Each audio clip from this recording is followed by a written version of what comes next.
నమస్కారం ఈటీవీ 360కి స్వాగతం. ముందుగా ప్రధాన అంశాలు. జల సంరక్షణే లక్ష్యంగా నీరు ప్రగతి కార్యక్రమం ప్రారంభం. కరవును పారదోలడమే లక్ష్యమన్న చంద్రబాబు.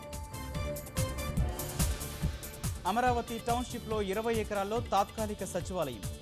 180 కోట్లతో 6 నెలల్లో నిర్మాణం పూర్తి చేయాలని ప్రభుత్వం ఆదేశం. రాష్ట్రపతి గౌరవార్థం రాజ్భవన్లో గవర్నర్ విందు. హాజరైన తెలుగు రాష్ట్రాల ముఖ్యమంత్రులు, ప్రముఖులు. నైపుణ్యాభివృద్ధి, మౌలిక వస్తుల కల్పనపై దృష్టి సారిస్తాం. ముఖ్యమంత్రి ఐటీ సలహాదారు జేఏ చౌదరి వెల్లడి. యువతను ఉద్యోగాలిచ్చే స్థాయికి తీసుకెళ్లడమే లక్ష్యం. అన్ని వర్గాల అభివృద్ధితోనే ఆర్థిక వ్యవస్థ బలపడుతుందన్న మోదీ.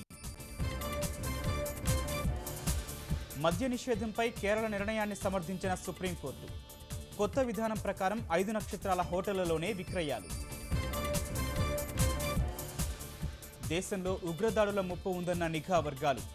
20 మంది ముష్కరులు చొరబడ్డారని హెచ్చరిక.